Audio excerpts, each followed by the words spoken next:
ಇವತ್ತು ನಮಗೆಲ್ಲ ಒಂದು ಸಂತೋಷ ಸಂದರ್ಭ.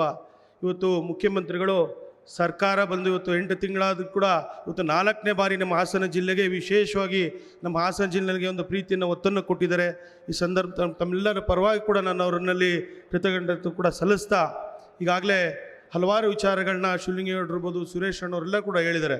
ಇವತ್ತು ವಿವಿಧ ಇಲಾಖೆಗಳಿರ್ಬೋದು, ನಮ್ಮ ವಿಶೇಷವಾಗಿ ನಮ್ಮ ಹಾಸನ ಕ್ಷೇತ್ರದಲ್ಲಿ ಇವತ್ತು 450 ಬೆಡ್ಡೆಡ್ನ ಒಂದು ಮಲ್ಟಿ ಸ್ಪೆಷಾಲಿಟಿ ಹಾಸ್ಪಿಟ್ಲ್ ಇರ್ಬೋದು, ಹಲವಾರು ಹಾಸ್ಟೆಲ್ಗಳಿರ್ಬೋದು, ಏನು ನಮ್ಮ ಟೂರಿಸಂ ಡಿಪಾರ್ಟ್ಮೆಂಟ್ ಪ್ರತಿಯೊಂದು ಇಲಾಖೆಯಲ್ಲೂ ಕೂಡ ಇವತ್ತು ಏನು ಉದ್ಘಾಟನೆಯನ್ನು ಮಾಡೋಕ್ಕೆ ಬಂದಿದ್ದಾರೆ.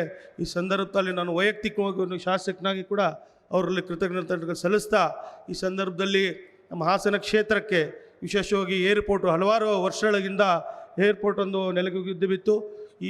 ಈ ಸಂದರ್ಭದಲ್ಲಿ ಈ ಒಂದು ಇದರಲ್ಲಿ ನಮ್ಮ ಬಜೆಟ್ನಲ್ಲಿ ಸಿದ್ದರಾಮಯ್ಯ ಸಾಹೇಬರು 30ಕ್ಕಿಂತ ಹೆಚ್ಚು ಕೋಟಿ ಹಣವನ್ನು ಕೊಟ್ಟಿದ್ದಾರೆ. ಈ ಸಂದರ್ಭದಲ್ಲಿ ಅವರಿಗೂ ಕೂಡ ಕೃತಜ್ಞತೆ ಸಲ್ಲಿಸ್ತಾ, ಇವತ್ತು ಹಾಸನ ಜಿಲ್ಲೆಗೆ ಅದು ಬಡವರಿಗೆ ಏನು ಹಸಿವು ಮುಕ್ತ ರಾಜ್ಯವನ್ನು ಮಾಡೋಕ್ಕೆ ಹೊರಟಿದ್ದಾರೆ ನಮ್ಮ ಸನ್ಮಾನ್ಯ ಮುಖ್ಯಮಂತ್ರಿಗಳಿರ್ಬೋದು ಮತ್ತು ಉಪಮುಖ್ಯಮಂತ್ರಿಗಳು. ಅವ್ರನ್ನೂ ಕೂಡ ಈ ಸಂದರ್ಭದಲ್ಲಿ ನಾನು ವಿಶೇಷವಾಗಿ ನಮ್ಮ ಹಾಸನ ಜಿಲ್ಲೆಗೆ ಕುಡಿಯುವ ನೀರಿಗೆ ಮತ್ತು ರೈತರಿಗೆ ನೀರಿಗೂ ಕೂಡ ಭಾಳಷ್ಟು ಹಾಹಾಕಾರ ಇದೆ ಮತ್ತು TCಗಳದ್ದು ಭಾಳ ಕೂಡಷ್ಟು ಹಾಹಾಕಾರ ಇದೆ. ಹಾಗಾಗಿ ನೀರಿನಲ್ಲೂ ಕೂಡ ಇವತ್ತು ನಮ್ಮ ಬರಕ್ಕೆ ನಮ್ಮ DC ಮೇಡಮ್ ಅವ್ರ ಹತ್ರ 50 ಲಕ್ಷ ಹಣನೂ ಕೂಡ ಬಿಡುಗಡೆ ಮಾಡಿದಿರಿ. ಅದರಲ್ಲಿ ನಾವು ಇವತ್ತು 1 ರೂಪಾಯಿನೂ ಕೂಡ ಹಣವನ್ನು ಉಪಯೋಗ ಪಡಿಸ್ಕೊಳ್ಳೋಕೆ ಆಗ್ತಾಯಿಲ್ಲ. ಯಾಕೆಂದರೆ ಕುಡಿಯೋ ನೀರಿಗೆ ಬೋರ್ವೆಲ್ನ ಕೊರೆಸೋಕ್ಕೆ ಒಂದು ಅವಕಾಶ ಇಲ್ಲ.